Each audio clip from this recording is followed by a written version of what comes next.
These are the 7 most powerful men in China. They represent the top leadership positions of the ruling party, and their identities are revealed every 5 years at a carefully choreographed political event called the National Congress. China's Communist Party unveils its new leadership over the next 5 years. The order of appearance is symbolic. The first person to emerge is the head of the party for the next 5 years. At the most recent event in October 2022, that person was Xi Jinping, China's president for the last 10 years, who walked out in the top spot a historic 3rd time after getting rid of China's presidential term limit that restricted all his predecessors to 2 terms, a signal that he may be planning to stay in power for life. The world hasn't seen a Chinese leader like this since Mao Zedong, the revolutionary founder of the People's Republic of China, whose ruthless dictatorship scarred the Chinese people for generations. Xi has been compared to Mao a lot, and he clearly draws from Mao's playbook. But there's something else that connects these two. When Xi was just a young boy, Mao ruined his life. Generations apart, their paths crossed unexpectedly, and a teenage Xi from an elite family in Beijing ended up in exile, condemned to hard labor in the countryside. 50 years later, Xi is one of the most powerful political figures in the world and the only leader since Mao to have unchecked power over China. So, how did he go from being banished in his country to taking complete control of it?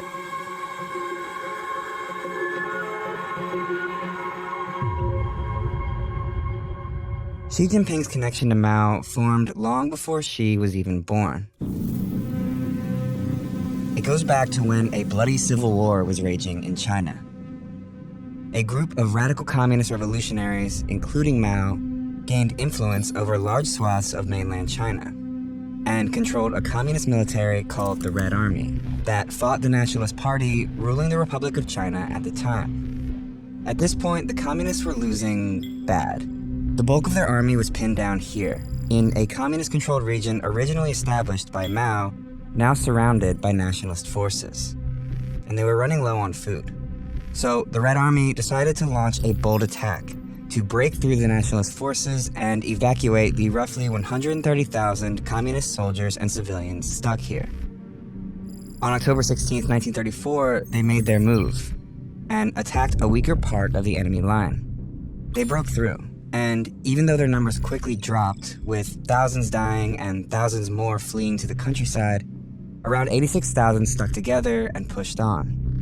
This was the beginning of a year-long historic retreat called the Long March, the journey to establish a new communist base far from the nationalist forces. Mao, who used to be a military leader, wasn't in charge at this time.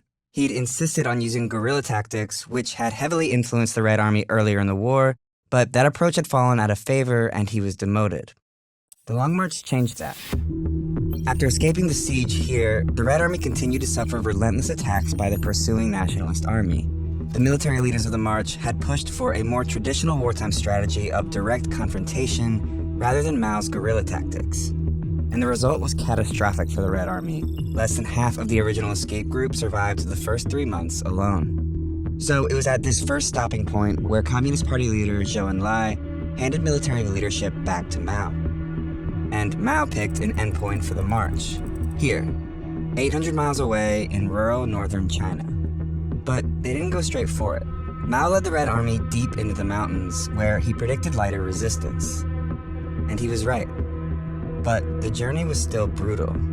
It was 9 more months of non-stop marching and fighting along this several thousand-mile route before they ultimately arrived in northern China, where a guerrilla base led by a communist revolutionary named Shi Jinping offered Mao's army refuge, bringing the Long March to an end. That man was Xi Jinping's father. In the end, fewer than 8,000 of the original marchers survived. Even though thousands died on the Long March from starvation, fighting, and disease, Mao's leadership was credited with saving the Red Army from total annihilation, and he became the de facto head of the party as well as the military, entrusted with rebuilding the army to take on the nationalist forces for total control of China. Wherever and however the Red troops move into battle, they spread the glory of Mao Zedong. This is a good stopping point in the story to talk about how power in the Chinese Communist Party, or CCP, works. Officially, the highest level of authority is a group called the Central Committee, and is responsible for all of the party's major policy decisions. Within the Central Committee is a select group of officials called the Political Bureau, or Politburo. In most communist parties, like that of the former Soviet Union, the Politburo represents the most powerful members of the party besides the General Secretary. But the Chinese Communist Party has a key distinction that makes it unique. It has one more, even smaller selection of top officials who ultimately have the final say, an elite class of Politburo members called the Politburo Standing Committee. This group, which includes the General Secretary, holds supreme control over the Central Committee, dictates the will of the party, and is in full control of the Central Military Commission, which oversees China's defense. Mao's promotion during the Long March landed him here, in the highest position of the military and the Politburo Standing Committee. Even though he was considered the de facto head of the party when the Long March ended in 1935, he officially became head of the party in 1943. With both the party and the military under his control, Mao began to exploit the system to ensure he remained at the top for the rest of his life. At Mao's first National Congress as the official party leader in 1945, the party introduced a resolution that brought his influence to a whole new level. It unified the party around a single understanding of its history and declared Mao's political ideology, later called Mao Zedong thought, or Maoism, as the unquestioned guiding principle of the Chinese Communist Party. Basically, Mao's ideas or policy decisions could no longer be challenged by anyone. It was here he unveiled his equivalent at the time of the Politburo Standing Committee, the four other top party leaders, all long marchers deeply loyal to Mao, like Liu Shaoqi and Zhou Enlai, who would go on to hold some of the most powerful positions in the future government. 4 years later, Mao declared final victory for the communists in the decades-long Chinese Civil War and established a new country, the People's Republic of China, or PRC. Mao Zedong, once a lowly party worker, now assumed the stature of the dominant figure in all of Eastern Asia. But winning a revolution isn't the same as running a country. Because now that you're running a country, there's all these other things you have to do, like deliver the mail and like build a dam and stuff like that. You can't possibly have the party do all these things. So the party set up a government that would take the policy decisions made by the Politburo Standing Committee and figure out a way to make them a reality. And so it evolved to a system where the party would make all the important decisions, and especially the Politburo Standing Committee. Then, as it is today, many of these decisions would go to the State Council. So the State Council is the highest decision-making body on the state side, led by the Premier of China. The Premier of China, by the way, is almost always a member of the Politburo Standing Committee. One way Mao kept a tight grip on power over the years was by promoting those loyal to him to top positions in the party and government, whether they had government experience or not. For example, Zhou Enlai, the former party leader who helped Mao rise to power during the Long March, became China's first premier. The advantage of that is that they could never challenge him. The disadvantage of that is they didn't know what they were doing, and so administration suffered, policy outcomes suffered. Long March survivors often became party elites under Mao. Xi Jinping's father, for example, was appointed Secretary General of the State Council. And as the son of a Long Marcher, young Xi was given the informal title of princeling. Mao succeeded in never giving up his power during his lifetime. His unchecked policies resulted in massive famines and widespread persecution that cost between 40 and 80 million lives over a span of decades, and culminated in the disastrous Cultural Revolution, a violent final attempt from Mao to consolidate his power and force loyalty to the practice of Maoism. The idea was to make himself and his ideas eternal, the way he viewed communist figureheads like Lenin and Marx before him. Anyone that didn't fall in line with Mao's ideology was publicly humiliated, impoverished, excluded from society, and in many cases, executed, either at the hands of the army or by a militant youth group obsessed with enforcing Maoism, the Red Guards.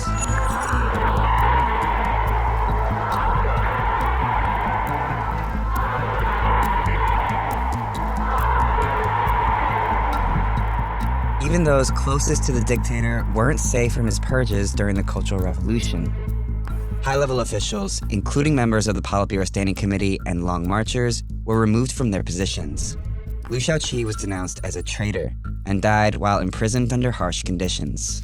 Mao also removed the chief of staff of the army and replaced him with a Maoist, leaving no one left to oppose him in the military. Mao's handpicked successor, who always appeared loyally by his side in photos and propaganda posters, died under mysterious circumstances when his plane crashed as he was fleeing to the Soviet Union. Mao later denounced him as a traitor. He denounced Xi's father, too.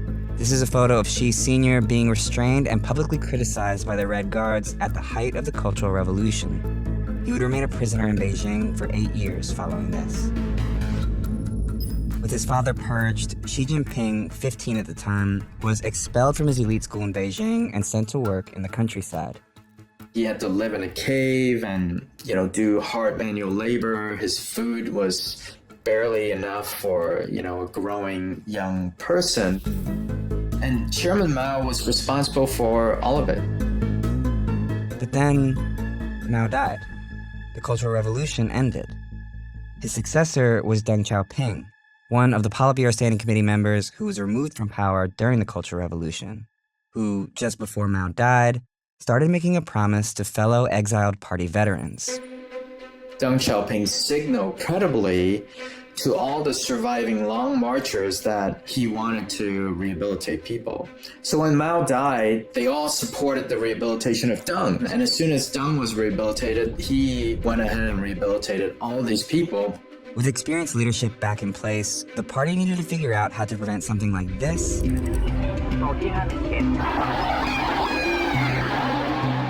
from ever happening again. In order to undo Mao's cult of personality, the party introduced a second historical resolution in 1981. It condemned periods of Mao's rule and emphasized a renewed commitment to collective leadership, vowing to oppose the consolidation of power around one person moving forward. The successors to Mao didn't want a dictatorship, so they divided up these positions and put them in the hands of different people. Like Mao, Deng kept tight control over the Central Military Commission as its chairman, and held a leadership position in the government, but was never head of state. He never held the highest position in the party either. Instead, he set up a new advisory commission and served as its chairman, which allowed him to influence the party's direction without positioning himself directly on top of it. This allowed a power-sharing structure while still making Deng the de facto leader of China until he stepped down in 1989, following the army's massacre of students protesting in Tiananmen Square. A protester suddenly ran into the middle of the street and in front of the oncoming tanks. Anger at Deng Xiaoping, the entire Chinese government, it had the real feeling of rebellion in the streets of Beijing. People want to fight the military out of their city. Deng and his ideology, which moved away from Maoism, set a precedent of sharing power. He opened up China and established economic ties with these countries, and was the first PRC leader to visit the U.S. in 1979. Today we take another step in the historic normalization of relations which we have begun this year. Deng's reforms became the foundation for decades of economic prosperity that led China to having the world's second largest economy over time and being on the verge of becoming the world's next superpower. Communism is creating a consumer society. It also reminds you that the standard of living in China is going up. Here, capitalism rules. One thing power sharing did lead to was a lot of policy innovation and then some degree of decentralization, and both of these things helped China's economy enormously. Which is why this period of economic growth and reform, stretching over roughly 30 years, is known as the Deng era. And whether he wanted to or not, Deng kept his word and never tried to consolidate absolute power around himself. He did end up sharing power, and that set the stage for power sharing in the party until the rise of Xi Jinping. So what was Xi doing all this time? When Mao died in 1976, Xi was back in Beijing, studying communist philosophy. Even though the Chinese Communist Party had ruined Xi's family, he had joined it, just as the Cultural Revolution was winding down. But why? Personally, he might begrudge Chairman Mao for doing all these terrible things to his family, but I think at this time he also recognized that in the system of the Chinese Communist Party, power is everything. Without power, you're nothing. But in order to get that power, Xi did something unexpected. He left Beijing. As his competitors were fiercely competing with each other in the 1980s and 1990s, he sort of got out of their way and went to the provinces. He took positions in party leadership in rural, poor provinces all around China, where there were no other princelings to compete with. First in Hebei, a poor rural province outside of Beijing, where he easily reached the top spot as party secretary. Then in Fujian, a heavily militarized region where top members of the army were stationed. He moved up the ranks to party secretary here too, before becoming the governor of the province a few years later. After making powerful friends in the military, Xi went here, where he once again assumed the office of party secretary and grew his support on the civilian side. This strategy of moving around didn't just give Xi a leg up in areas where competition was slim, it also gave him credibility as a humble, hardworking party leader. And he cultivated a growing group of supporters who would come back into play years down the line. It was his last stop, and his shortest one, that ultimately got him back to Beijing. A brief stint in the top party spot in Shanghai in 2007, where he rehabilitated the city's image following a high-level corruption scandal. Xi developed a reputation here as a prudent leader who towed the party line. Just 7 months later, he finally returned to Beijing, having been promoted to the all-powerful Politburo Standing Committee. Basically, the people who were deciding on top leadership at the time, they wanted a princeling, but they didn't want a princeling who was too ambitious or too strong. So Xi Jinping, he was seen as less ambitious because he was willing to go to the countryside and work in lower-level positions. When Xi emerged at the 2007 National Congress and leadership unveiling, he was one of the 9 most powerful men in the country. It was at this moment that his strategic climb, over 17 long years in the countryside, paid off, big time. When the General Secretary stepped down in 2012, Xi emerged at the top spot in the party as China's leader. Now, the elite son of a former revolutionary, turned exiled peasant, turned party darling, was poised to seize control of everything. Like Mao, Xi Jinping believes that rallying around a single figure is crucial to the party's survival, rather than the collective leadership Deng's reforms had normalized. So pretty much as soon as Xi Jinping came to power, he started getting rid of people. The news 4 top officials removed for taking bribes was announced on state TV. Xi Jinping has just sacked his foreign minister, just sacked his defense minister. He sacked a whole lot of other people at the top of the military establishment. The former security czar has not been seen in public for more than a year. The investigation against Xi allows the Chinese president to remove those opposed to his reforms. He launched a major anti-corruption campaign as soon as he took power in late 2012, early 13, which led to the arrest of hundreds of senior-level officials, as well as military officers. These purges targeted Xi's rivals in the party, whose vacant positions he filled with his own supporters. After this massive purge, Xi Jinping was in very tight control over both the party and also the Chinese military, thereby making him the most powerful leader of the Chinese Communist Party since the death of Mao. That pattern continued in the second term, where he unveiled 5 new faces of the Politburo Standing Committee, 3 of them with close personal ties to Xi. In 2021, Xi pulled off one of his most dramatic acts yet to enforce his influence over the Chinese Communist Party. He introduced a 3rd historic resolution that unified the party's ideology around one clear line of thinking: Xi Jinping thought. Xi's personal political ideology would now be the core in the party's thinking, political stance, and action. Basically, Xi Jinping's ideas could no longer be challenged. And they weren't for many years.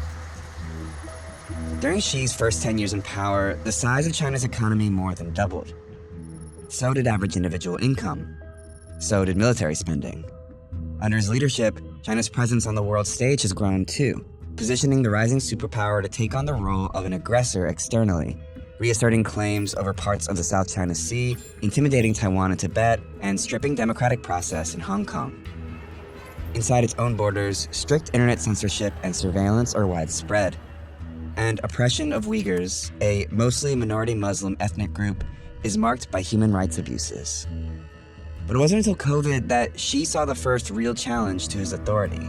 Anger in China is growing. Video showing protesters in Xinjiang fed up with China's zero COVID rules. The boldest public challenge yet for leader Xi Jinping.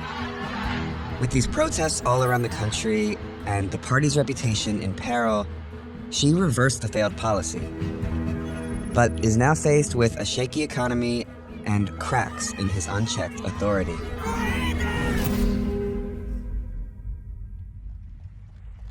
It was just weeks before the widespread protests at the 20th National Congress in 2022 that Xi walked out in the leading position a third time. He'd already locked in the presidency for another 5 years and unveiled a Politburo Standing Committee completely packed with those loyal to him, after removing the final senior members of the party that had ties to his predecessor. Now, there is no one left in party or military leadership whose ideology differs from Xi. I don't think anyone can push him out at this point. I think he will be the most powerful leader in China as long as he's alive and conscious. Thanks so much for watching this episode of Atlas. So many teammates worked on this piece. A small army of editors, animators, and researchers helped bring this complicated story into focus. I'd especially like to shout out Raja, one of the key researchers on this piece, who conducted an incredible interview with our expert, Victor Xi. It takes a lot of resources to make these videos, but we publish our work free to watch here because we think journalism should be accessible to everyone. If you believe in keeping journalism free and want to support our continuing work, go to vox.com/give now to make a contribution. Thanks again.